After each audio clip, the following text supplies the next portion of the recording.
안녕하세요. 오늘도 사연 살롱을 찾아주셔서 감사합니다. 저는 결혼 3년 만에 이혼하고 현재는 5살 아들아이를 둔 돌싱 맘입니다. 결혼 전 연애는 3년 정도 했고요. 오만이었는지 모르겠지만 저는 남편에 대해 어느 정도 잘 안다는 생각에 남편과 결혼을 결심했어요. 남편은 저보다 3살이 많았고 같은 회사 선배였는데요. 남자친구가 되기 전부터 남편에게 호감이 있었어요.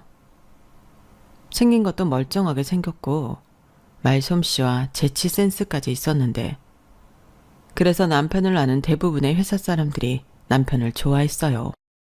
한마디로 평판이 좋은 사람이었는데 저도 옆에서 많이 배울 수 있어 좋았어요. 지금도 그 점은 고맙게 생각하고 있는데 연애할 때도 그 사람은 꽤 스마트한 사람이었죠. 그래서 더 호감이 갔고 이 남자의 여자친구라는 게 뭐랄까 자부심도 있고 좋았는데요. 우리 둘의 시작은 꽤나 특별했어요. 같이 출장을 갔는데 거기서 뜻밖의 남편한테 고백을 받았거든요. 그리고 저는 짝사랑까지는 아니었지만 남편한테 이미 호감이 있었기에 그 고백을 마다할 이유가 없었고 그렇게 저희는 사내 비밀 연애를 시작했어요. 그래서인가 저희 연애는 다른 연애에 비해 스릴도 있고 또 재미있었는데 아니 땡 굴뚝에 연기는 절대 안 난다고 비밀 연애를 시작한 지 몇 달 지나지 않아 회사에 소문이 나면서 저희의 비밀 연애는 끝이 났어요. 대신 아주 대놓고 하는 연애가 시작됐는데 저 그때 여직원들한테 부러움과 질투를 한 몸에 받았는데요. 그때는 조금 오바해서 제가 연예인을 만나는 줄 알 정도였어요. 그만큼 남편이 인기가 참 많았는데 그래서 제가 더 쓸데없이 우쭐했던 거겠죠. 어지간하면 헤어지기 싫어서 제가 참는 날이 많았거든요. 행여 우리가 헤어졌다고 하면 다음 순서 기다리고 있는 여자가 번호표 뽑고 기다리고 있는 기분이었는데 이렇게 적어보니 제가 참 어리숙하고 어렸네요. 그렇다고 남편이 허우대만 멀쩡하고 개차 반인 그런 놈은 아니었어요. 때론 연인인 저를 위해 야근도 같이 해주고 제가 아프면 호들갑을 떨며 병원도 데려가는 사람이었는데 그렇게 꽉 찬 3년을 연애하니 남편이 먼저 프로포즈를 하더군요. 그때를 회상하면 저도 남편도 주변에 결혼하는 사람들이 참 많았어요. 그러면서 자연스럽게 우리는 언제 결혼을 하나 그런 얘기를 종종 했던 적이 있었는데 남편은 그걸 제가 결혼하고 싶다고 신호를 보내는 걸로 알았다 하더라고요. 뭐 신호까지는 아니었지만 저도 다른 사람들처럼 결혼하고 싶은 마음은 당연히 있었죠. 그래서 남편이 프로포즈 했을 때는 기쁜 마음으로 반지를 받았어요. 그리고 이미 연애하면서 2번 남편 집에 인사를 갔던 적이 있었는데 그래서인지 결혼 허락받으러 시댁에 갔을 때도 분위기가 참 좋았더랬죠.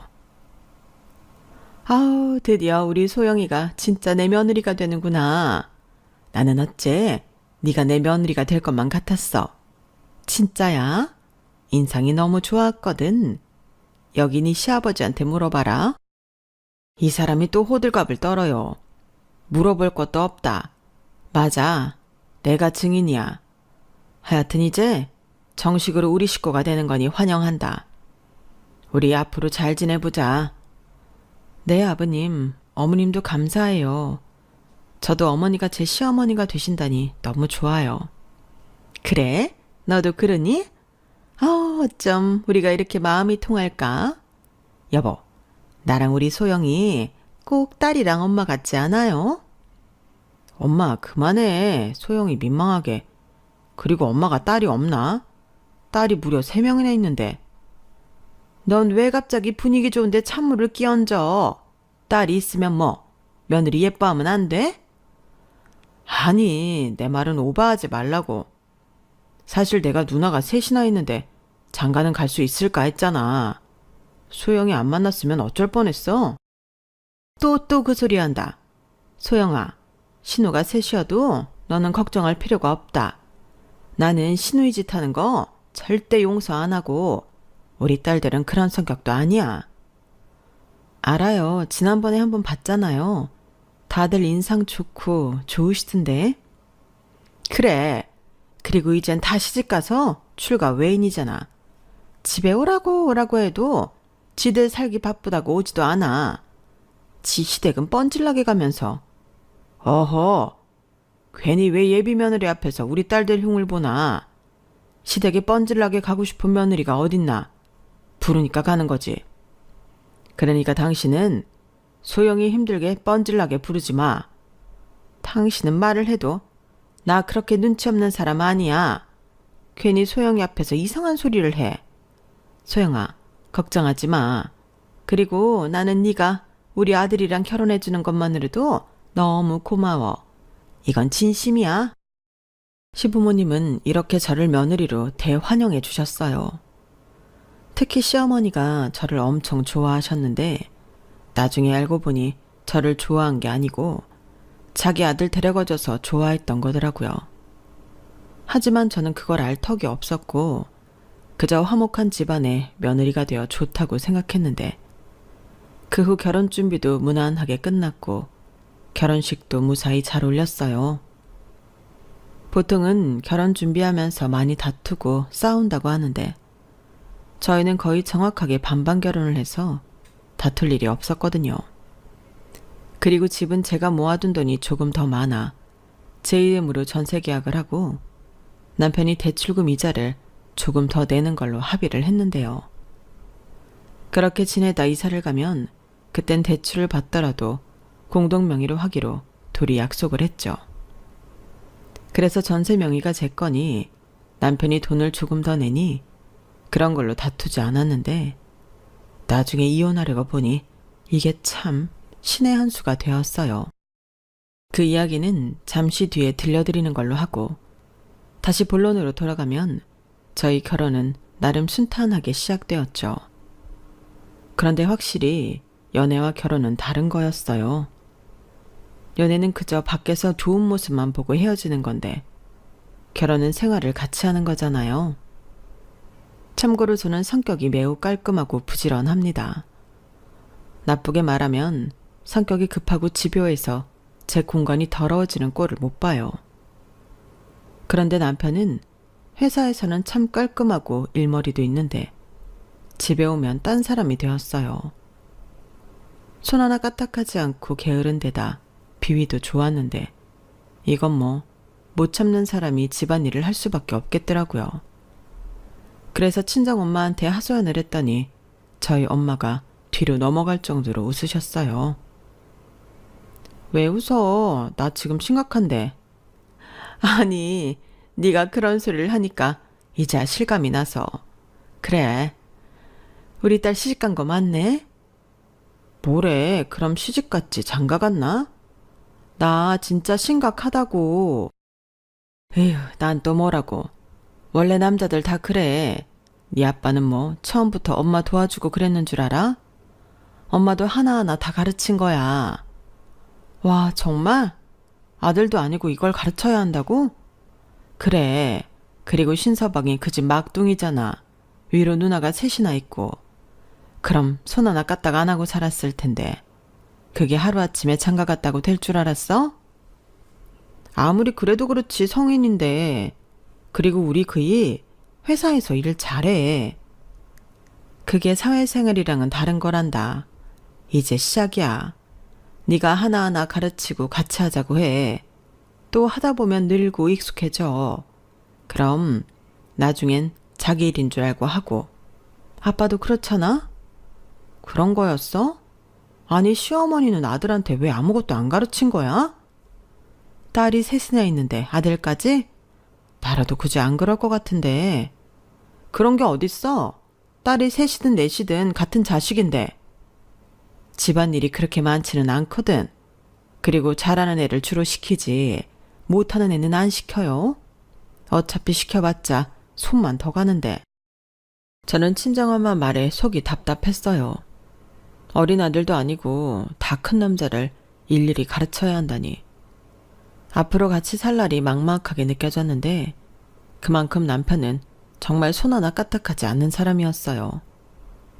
보통 와이프가 힘들고 그러면 설거지라도 해줄 수 있고 청소기라도 돌려줄 수 있는 건데 제가 하라고 해도 그걸 자기가 왜 하냐고 너무 뻔뻔하게 말하더라고요.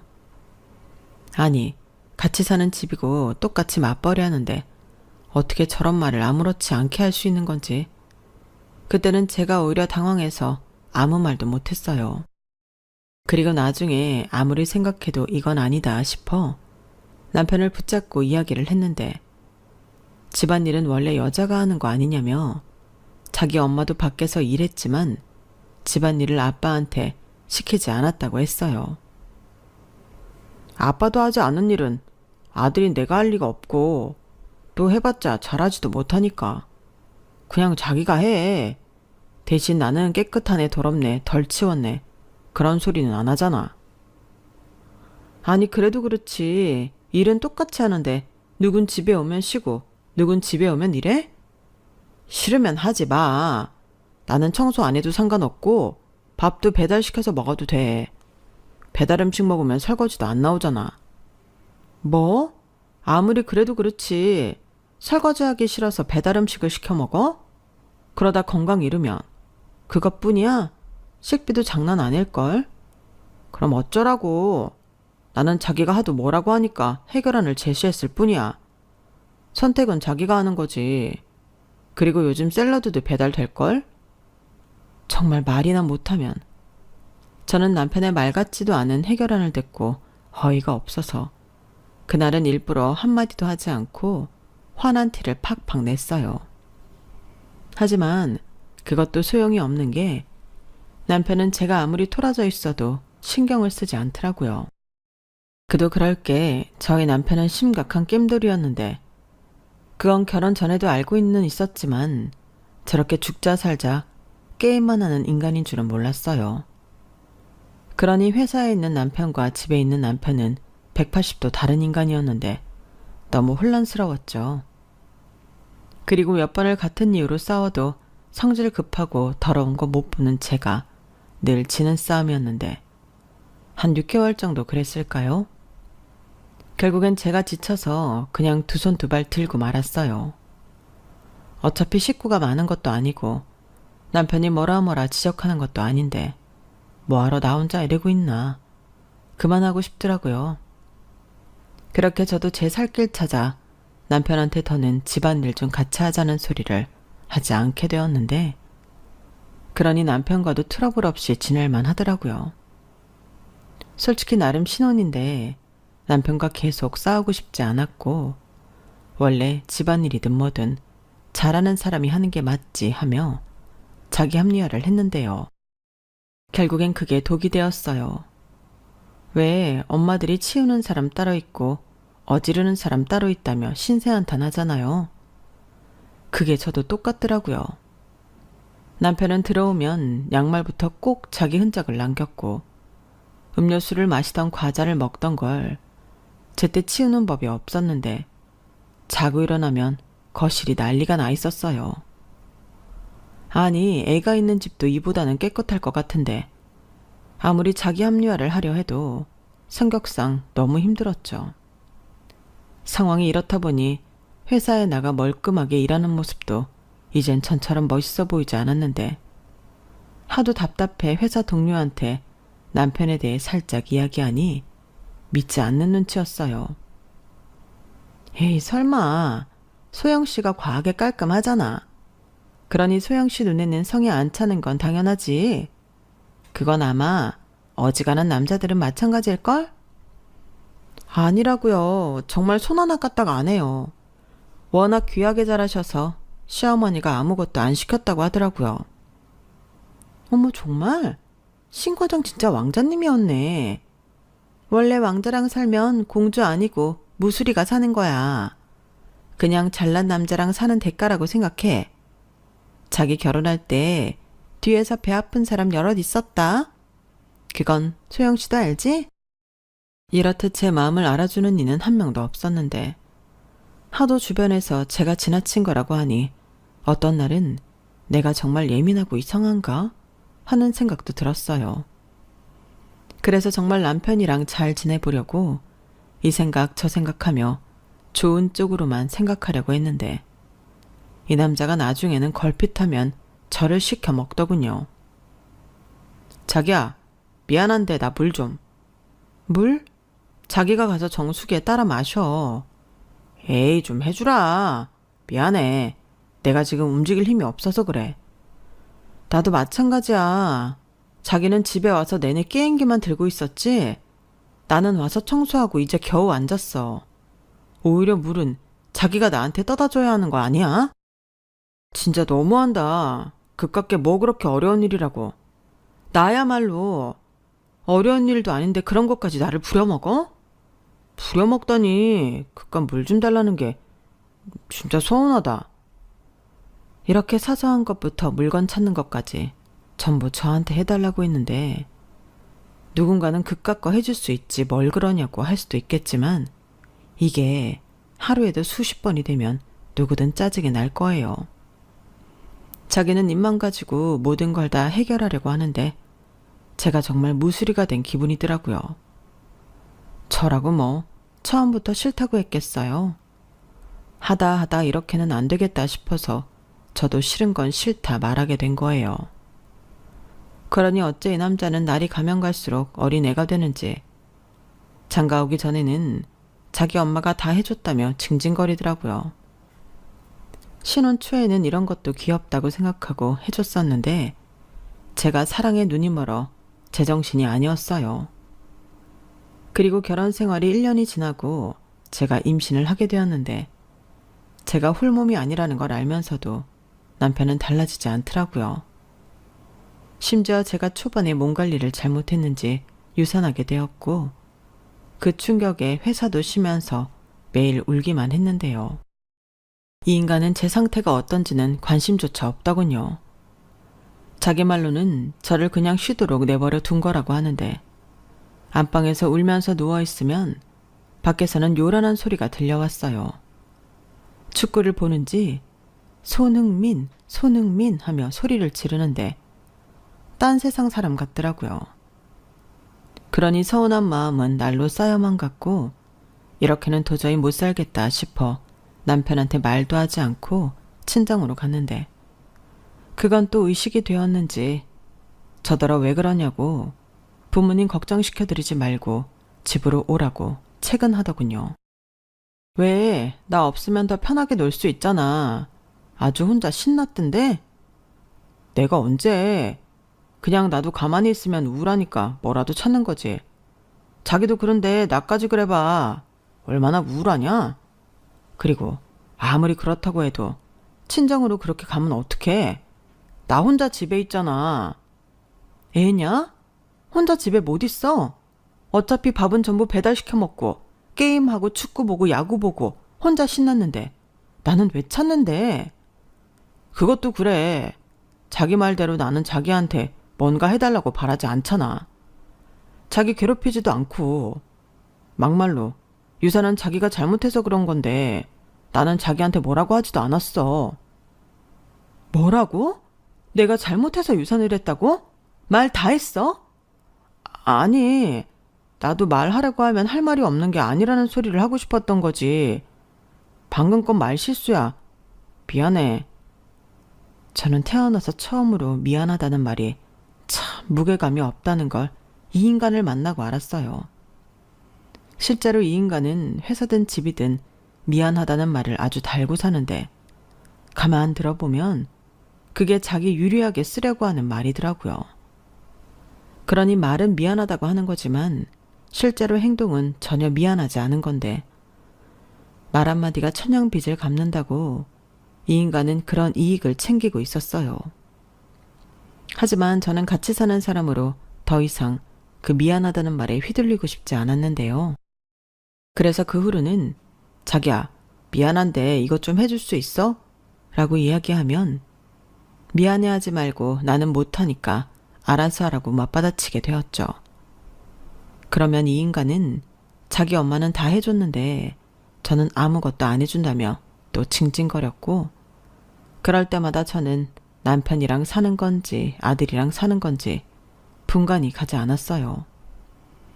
그리고 그간 사이가 나쁠 게 없었던 시어머니에 대한 감정도 쌓이게 되었는데, 아들을 왜 저렇게 키웠는지 나중엔 원망이 생기더라고요.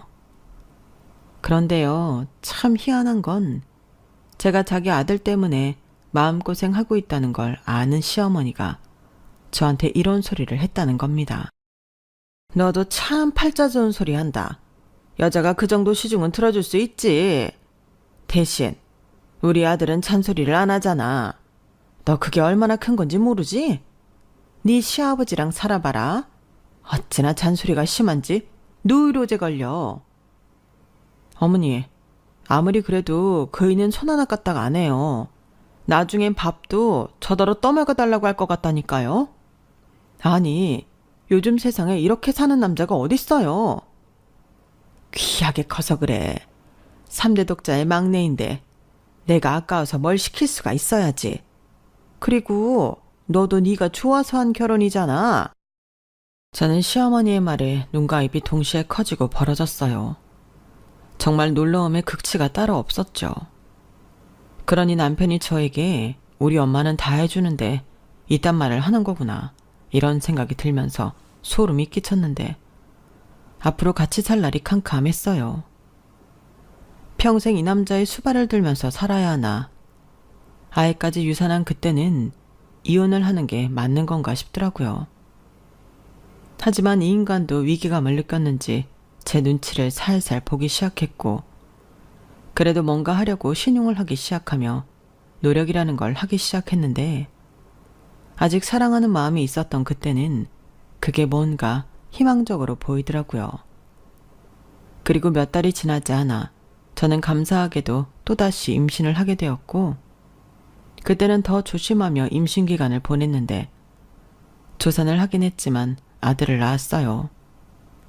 임신 기간도 순탄하진 않았는데, 이번에는 꼭 아이를 지키겠다는 일념으로 저는 병원을 내 집 삼아 나중엔 침대에 꼬박 누워 아이를 낳았죠.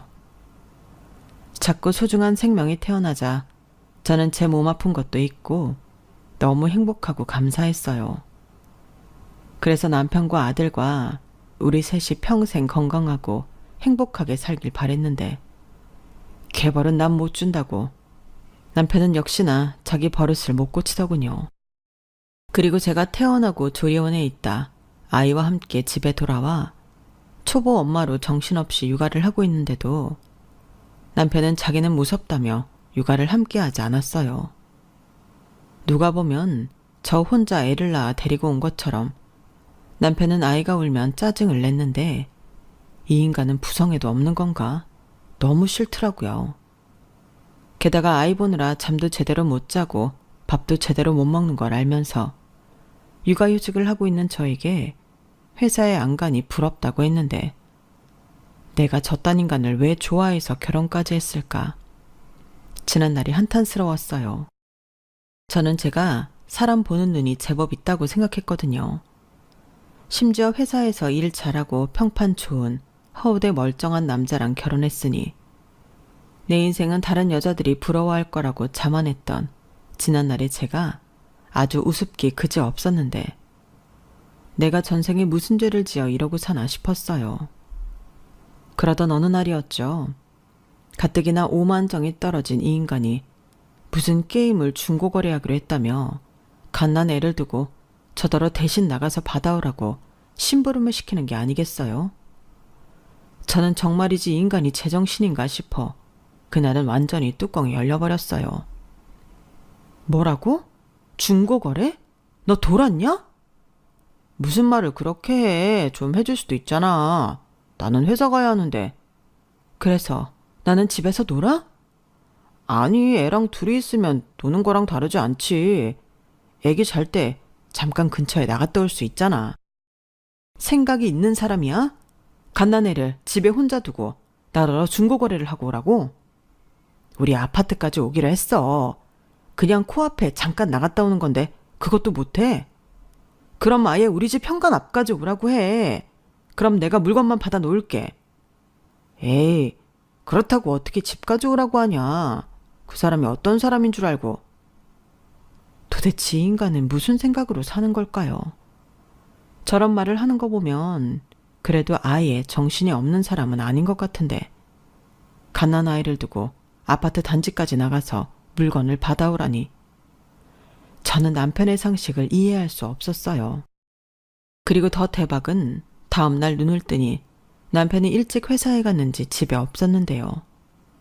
알고 보니 집을 나간 거였어요. 자기가 저 때문에 못 살겠답니다. 아이가 태어나고 자기는 완전 뒷전이 되었고 자기가 뭐라도 부탁하면 제가 불같이 화를 낸다며 저 같은 무서운 여자랑은 못 살겠다고 했는데 당분간은 자기 부모님 집에서 지내겠다고 하더라고요. 전에 너도 친정에 가지 않았냐고 자기도 똑같이 하겠다고 했는데요. 아니, 이게 말이 되는 소린가요? 가뜩이나 익숙하지 않은 육아 때문에 삶의 질이 말도 못하게 낮아진 저를 두고 자기는 토라져서 자기 부모님 집으로 가다녀. 그리고 제가 중고거래 심부름을 해주지 않아 자기가 욕을 먹었다며 제 탓을 했는데 그냥 남편이 집을 나간 김에 영원히 쫓아내는 게 낫겠다는 생각이 들었어요. 그러면서 신기하게도 그동안 감정적으로 휘둘렸던 제 머릿속이 차분하게 이성적으로 돌아가기 시작했는데 더 이상 저런 인간을 남편이랍시고 또 내 아이의 아빠랍시고 상대할 필요가 없겠다고 판단했어요. 정말이지 자기가 그렇게 나오면 제가 겁이라도 집어먹을 줄 알았나 본데 이번 기회에 얼씨구나 잘 됐다. 이참에 본때를 보여줘야겠다고 생각했어요. 제가 전에 친정에 갔을 때도 그렇고 저는 아쉬울 게 하나도 없거든요. 심지어 눈에 가시 같았던 인간이 사라져서 더 편하고 좋았는데 어디 한번 너 하고 싶은 대로 해보라고 내버려 뒀죠. 그러자 이번엔 시어머니가 안달이 나서 저에게 연락을 하셨어요. 그렇게 제가 며느리가 되어 좋다고 하시던 시어머니는 제가 당신 손자를 낳고 고생하는 걸 뻔히 알면서도 모른 척을 하셨는데 장가간 아들이 대뜸 집에 돌아와 자기한테 이거 해달라 저거 해달라 하니 그 화살을 저에게 돌리셨어요. 아니, 부부싸움을 하려면 니들이 니들 집에서 알아서 해야지. 이게 뭐냐? 왜 가만히 있는 나까지 힘들게 해? 어머니, 저한테 왜 그러세요? 저는 집에 가라고 등 떠민 적 없어요. 너도 그렇다. 애가 꼬라지가 나서 집을 나왔으면 살살 구슬려서 들어오라고 해야지. 네가 마음대로 하라고 했다며. 그럼 어떡해요? 자기가 저 싫다고 나갔는데 제가 뭐 들어오라고 빌기라도 할까요? 어머니, 저희가 왜 싸웠는지는 알고 저한테 전화하신 거예요? 저더러 갓난아기 두고 중고거래하라고 시켰어요. 제가 그거 못 해준다고 하니까 자기 저 때문에 욕먹었다고 그래서 나간 거예요. 도대체 몇 살이에요? 나도 들었다. 그냥 좀 후딱 해주고 말지 뭐하러 일을 그렇게 키워. 애 성격 몰라? 그냥 해주고 말지. 가만 보면 너도 똑같아. 무슨 고집을 그렇게 부려.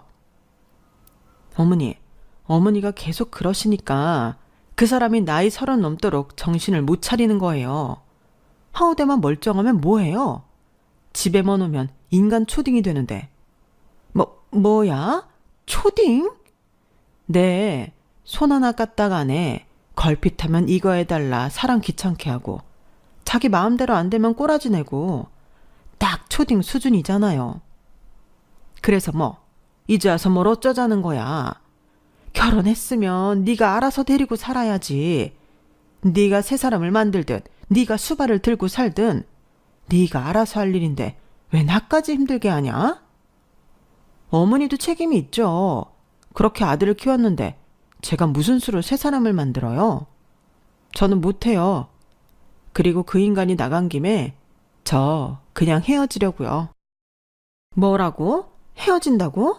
네가 진짜 미쳤구나. 안 미치려고 그러는 거예요. 어머니 아들이랑 살면 저 정말 미쳐서 정신병 걸릴 것 같거든요. 어머니도 아시잖아요. 출산하고 제가 제정신일 수 있어요? 그렇다고 누가 도와주는 것도 아닌데. 그런 건 원래 친정 엄마가 하는 거야. 왜 너는 니네 엄마한테 할 말을 나한테 하니? 그러게요. 지금이라도 친정 부모님 도움 받아서 저 혼자 우리 아들 키우면서 잘 살아볼게요. 그러니까 어머니는 그렇게 키운 어머니 아들 평생 끼고 사세요. 너 정말 이럴 거야? 내가 너한테 얼마나 잘해줬는데? 저도 얼마나 어머니한테 잘했는데요. 얘가 정말 한마디도 안 지고, 너, 니네 집에서 어른한테 그렇게 댐비라고 배웠니? 네, 저희 집에서 어디 가서 부당하게 당하고 살지 말라고 가르쳐 주셨어요. 아니, 결혼은 동등한 건데 왜 저한테만 맞추고 살라세요? 어머님은 그렇게 사셨나 본데요. 저는 그렇게 못 살아요. 생긴 게 순하게 생겨서 그런 거 잘할 줄 알았더니 이제 보니 생긴 거랑 딴판이네. 잘난 내 아들이랑 살면 그 정도는 감수하고 살아야 하는 거 아니야? 글쎄요. 저도 어디서 빠지는 건 없어요. 그럼 그렇게 아시고 어머니 아들 이따가 퇴근하면 이혼 서류에 도장 찍을 준비하라고 전해주세요. 저는 그렇게 말하고 일방적으로 전화를 끊었어요. 어차피 계속 핸드폰을 들고 있다고 해서 서로 좋은 소리 나올 일이 없으니 그냥 앞으로는 오는 전화도 받지 말자 생각해 번호도 차단시켜버렸는데 그제야 남편 놈이 쫄렸는지 바로 짐 싸서 집으로 기어들어왔어요. 물론 집안까지는 들어오지 못했죠. 제가 비밀번호를 바꿔버렸거든요. 그러자 밖에서 쿵쿵거렸고 그 소리에 아기가 놀래 경기를 하며 울기 시작했는데 저는 경찰에 신고하겠다고 소리를 냅다 질러버렸어요. 그러자 그 인간이 전화를 걸어 미안하다고 사과를 하더군요. 왜 갑자기 마음에도 없는 사과를 해? 아니, 내가 생각을 해보니 내 생각만 한 것 같더라고. 자기도 애 보느라 힘든데 미안해. 내가 앞으로는 많이 도와줄게. 남의 애니? 도와주게? 됐고 나는 이미 마음 정했고 조만간 이혼 서류 보낼 테니까 도장 찍어. 애는 앞으로 계속 내가 키울 거고 매달 양육비 100만 원씩 청구할 거야. 무슨 개소리야. 내가 왜 100만 원씩 줘야 하는데? 그래? 그럼 어디 법으로 해보자. 그리고 이 집은 어차피 내 앞으로 되어 있는 거고 자기가 낸 만큼 내가 현금으로 입금할게. 그럼 됐지? 어차피 반반 결혼이라 나눌 것도 집 말고는 없잖아. 아니, 누구 맘대로? 조만간 당신은 내가 볼펜 자루 남기지 않고 자기 집에 보낼 테니 염려 말고 내용 증명이랑 소장 보낼 테니 당신도 준비해. 정말 이럴 거야? 내가 뭘 잘못했어? 바람을 피웠어? 도박을 했어? 술 마시고 행패를 부렸어? 나는 이혼당할 이유가 하나도 없어. 그래? 꼭 그런 개차반 같은 이유가 있어야 이혼한다고 생각하는 거야? 그러니까 그렇게 지 잘못도 모르고 뻔뻔했던 거구나? 아니, 그렇게 살 거면 이혼하고 편하게 살지 왜 나랑 살려고 그래? 아, 손 하나 까딱하지 않으려고? 왜? 니네 엄마는 다 해준다며. 가서 니네 엄마랑 살아. 아니, 그건... 남편은 끝내 할 얘기가 없는지 제대로 말을 못했어요. 그런 남편을 보고 어찌나 통쾌하든지. 그게 너의 문제라고. 저는 마지막 쐐기를 받으며 전화를 끊었는데 사실 그동안도 이혼하기 위해 여기저기 알아보고 물어보고 나름 준비를 하고 있었거든요. 그리고 결심이 섰었기에 친정 부모님께도 이 사실을 얘기했고 급한 대로 친정에 돈을 빌려 남편한테 집에 들어간 전세 보증금 중 남편이 냈던 금액이랑 남편이 낸 이자 등을 정리해 입금해줬는데요. 알타니가 쏙 하고 빠진 기분이 들어 좋았어요. 대신 친정 부모님에게는 죄송한 마음뿐이었는데 그동안 일을 하고 계셨던 저희 엄마는 속상해하시며 하던 일을 그만두셨어요. 그리고 저에게 애를 봐주시겠다고 하셨는데요. 어찌나 죄송하던지 고맙다는 말도 하지 못하겠더라고요. 조금만 더 하면 정년을 채우고 명예롭게 은퇴하실 텐데 제가 불효를 저지르고 있는 것 같아 마음이 무거웠어요. 그래서 아니라고 하는 데까지 내가 알아서 하겠다고 말씀드렸는데 그때 저희 엄마가 그러시더라고요. 이미 사직서 냈고 앞으로 너를 위해서는 이게 맞아. 나는 그래도 신서방이랑 둘이니까 알아서 하겠거니 했는데 오히려 엄마가 미안하다. 엄마가 왜 미안해? 나는 이럴 생각까지는 아니었는데. 아니야, 괜찮아. 엄마도 이번 기회에 우리 손자 옆에 끼고 행복한 시간 좀 보내야지. 이런 날이 언제 또 오겠어? 그래도 너무 미안해. 됐다니까. 부모 자식 간에 뭐가 그렇게 미안해? 됐네요. 이제 우리 연우 걱정하지 말고 너는 복직 준비나 해. 회사는 계속 다닐 거야? 신서방이랑 소송한다며 안 불편하겠어? 불편하지. 그래도 내가 죄 지은 게 없는데 피하는 건 이상하잖아. 나 보란 듯이 회사도 다니고 소송도 할 거야. 그래, 칼을 뽑았으면 제대로 휘둘러야지. 엄마는 너 걱정 안 해. 고마워. 그리고 미안해. 아빠한테도 너무 미안하고. 네 아빠는 말도 마. 그런 놈인 줄도 모르고 사위라고 예뻐한 자기를 용서하지 못하겠다고 요즘 수양하러 새벽마다 뒷산 간다. 엄마도 아빠도 너만 행복하면 돼. 저는 그렇게 든든한 지원을 받으며 본격적인 소송에 들어갔어요. 소문이라는 게 어찌나 무섭던지 제가 복직하니까 별 이상한 소리를 다 들었는데요. 남편님이 벌써 지가 유리한 쪽으로 소문을 내고 다녔더라고요. 자기는 저를 너무 사랑하는데 제가 아이 낳고 히스테리에 산후 우울증까지 와서 아무런 책임도 없는 자기한테 이혼하자고 했다고 저를 정신병자로 만들어놨는데 눈에는 눈, 이에는 이. 소문은 소문으로 잠재워야지 그게 맞잖아요. 게다가 저는 할 얘기도 많으니 사람들 귀가 아주 재밌어 죽겠다는 데 몰려들었는데 역시나 여자들은 가난 아이를 두고 중고거래 심부름을 시켰다는 것에 분노했어요. 물론 믿지 않는 사람들도 있었는데 그러거나 말거나였죠. 그리고 끈질긴 소송이 계속되었는데 남편은 계속 자기는 이혼하고 싶지 않다고 주장했어요. 그래서 제가 이혼하지 않으려면 정확히 집안일 반반, 육아 반반에 자기 일은 자기가 알아서 하는 걸로 구체적인 대안을 제시했는데 그 인간이 판사님 앞인데도 그런 게 어딨냐며 자기는 못한다고 하더군요. 그 말이 얼마나 고마웠는지 몰라요.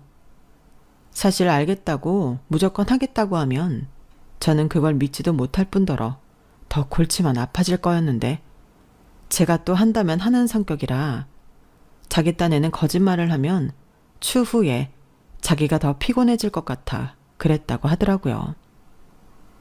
이유가 어찌됐든 사람은 고쳐 쓰는 거 아니라고. 저는 그냥 응석 빠진 남편이랑 더는 살기 싫었는데요. 알고 보니 그 인간이 이혼 못하겠다고 버틴 이유는 따로 있었어요. 저를 사랑해서는 절대 아니었고요. 양육비를 주기 싫었던 거였는데 남편 측에서 먼저 양육비를 달라고 하지 않으면 이혼할 의사가 있다고 했거든요. 그 말을 듣는데 화가 나다 못해 눈물이 왈칵 쏟아졌어요. 이 인간은 아빠 될 자격이 없는 그야말로 초딩이었는데 괜히 내 아들이 저런 아빠를 만나 상처받게 되는 게 아닐까. 제가 너무 미안했어요.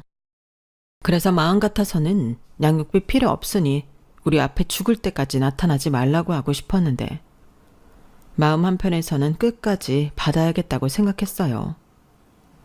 평생 자기 몫의 책임이라는 걸 모르고 지 좋은 것만 남의 손 빌려 편하게 산 놈이었는데 이번 기회에 안 되는 것도 있다는 걸 제대로 보여주고 싶었어요.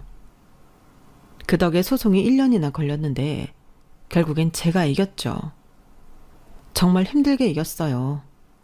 대신 저는 뭐 하나 양보한 게 없었는데 남편은 양육비를 깎아달라고 저에게 호소했지만 제가 미쳤나요? 제 아들 돈을 제가 왜 깎겠어요? 그리고 소송할 때는 아무 소리 안 하고 있던 시부모님이 자기 핏줄 어쩌고 하면서 아이를 내놓으라고, 그리고 양육비는 네가 주라고 하셨는데 저는 아빠 같지 않은 남편한테 애를 줄 수 없다고 딱 잘라 거절했어요. 아무리 소송이 길었어도 남편은 자기가 아들을 키우겠다고 단 한 번도 말하지 않았거든요. 그런데 뭘 믿고 제가 아들을 보낼 수 있나요?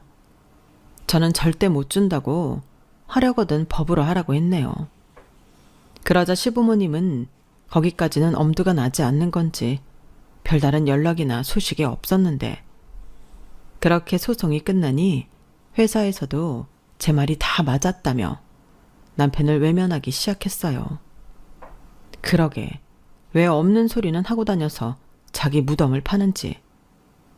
저는 그 후 보직 변경을 신청해 다른 부서로 옮기게 되었는데, 아무리 제가 다른 부서로 이동을 한들 소문은 끝나지 않았죠. 그리고 일부러 저는 아무런 대응도 하지 않았어요. 애당초 저는 거짓말한 게 없었고 누구보다 이혼이 부끄럽지 않았기에 상관없었는데 남편은 아니었나 보더라고요. 제가 부서 이동하고 한 5개월 정도 됐을까? 남편은 자기 의사로 퇴사를 했고 어디 다른 곳으로 이직이라도 하나보다 생각하고 말았는데, 나중에 알고 보니 그것도 아니었더군요. 회사 다니는 게 힘들고 싫었던 거예요.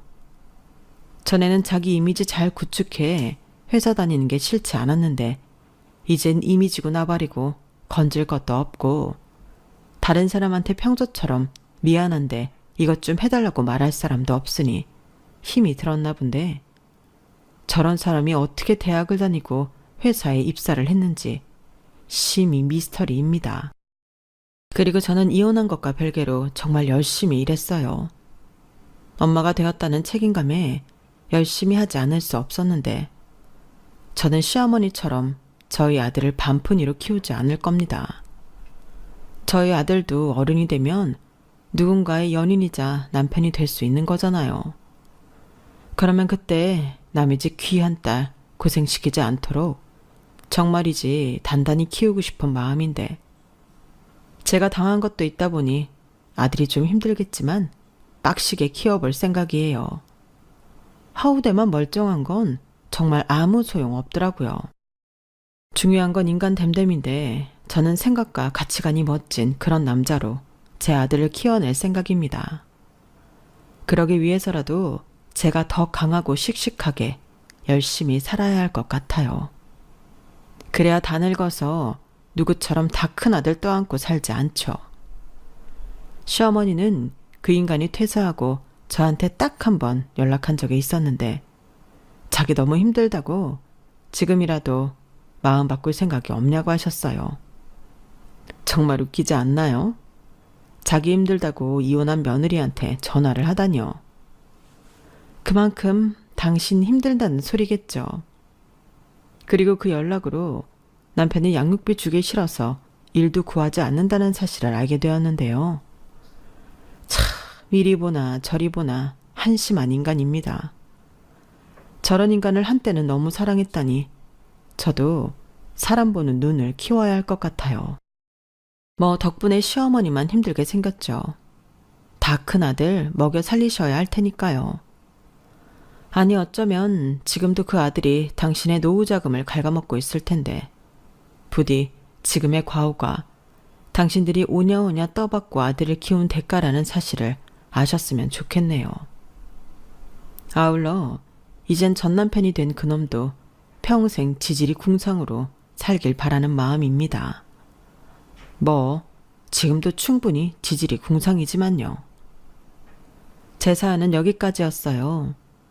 현재는 워킹맘으로 정신없이 바쁜 생활을 하고 있지만 날로 날로 한 뼘씩 자라는 아들을 볼 때면 너무 행복합니다. 작게 태어나 늘 걱정이 많았는데 엄마 걱정하지 않도록 잘 커주는 우리 아들이 평생 무탈하고 행복했으면 좋겠어요. 그럼 지금까지 제 사연 들어주셔서 감사합니다. 늘 여러분 곁에는 좋은 일만 함께 하시길 진심으로 바라며 안녕히 계세요. 여러분, 사연 댓글에 응원과 현명한 조언 부탁드려요. 좋아요와 구독은 저에게 큰 힘이 됩니다. 오늘도 좋은 일 가득하세요.